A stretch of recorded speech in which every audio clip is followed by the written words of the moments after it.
Hello সবাইকে, আশা করি সবাই ভালো আছেন। আলহামদুলিল্লাহ আমিও ভালো আছি। আজকে আমি পাঙ্গাস মাছ ভাজি করব। পাঙ্গাস মাছটা শুনেই আসলে অনেকে ভাবতেছেন যে গন্ধ লাগে, মানুষ কিভাবে খায়। কিন্তু আজকে আমি এমনভাবে পাঙ্গাস মাছটাকে ভাজি করব যেটা খেতে এত পরিমাণে টেস্ট আর এটাতে কোনো পরিমাণ গন্ধ থাকবে না। একদম মাংস যেরকম হয় সেম ওইরকম হবে।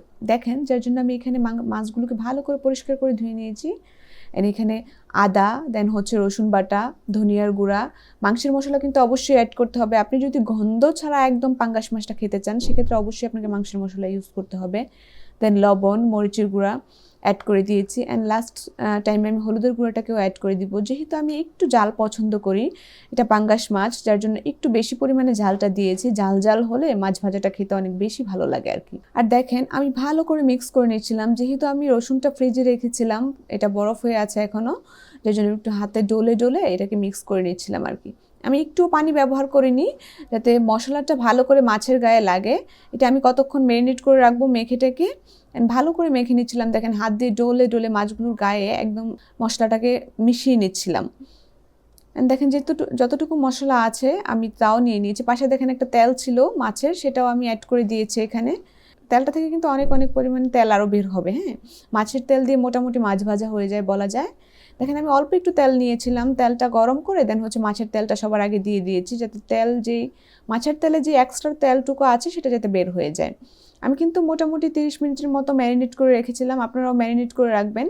সময় না থাকলে তো নাই, সেটা কথাই নেই, বাট সময় থাকলে অবশ্যই ট্রাই করবেন ম্যারিনেট করে রাখার জন্য।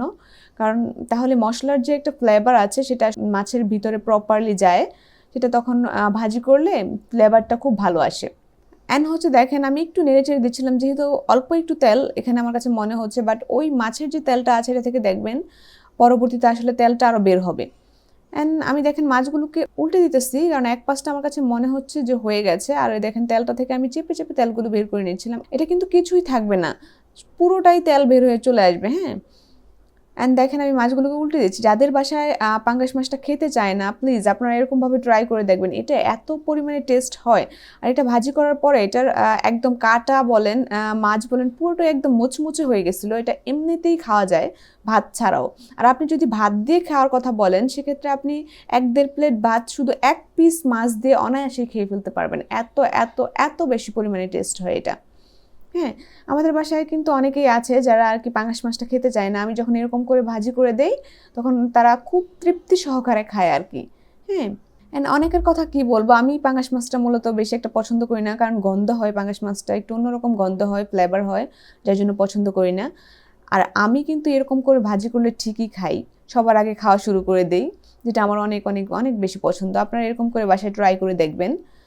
অ্যান্ড দেখেন, আমি মাছগুলোকে উল্টে পাল্টে নিচ্ছিলাম, আর এখন দেখেন এটার কি লেভেলের একটা কালার আসছে। এটা একদম মনে হচ্ছে যে মাছ যে বারবিকিউ করে না, বারবিকিউর যে কালারটা আসে সেম ওই কালারটা আমার কাছে মনে হচ্ছে, একদম বারবিকিউ কালার। আরেকটা কথা আমি বলে দেই, একটু নোট করে রাখবেন।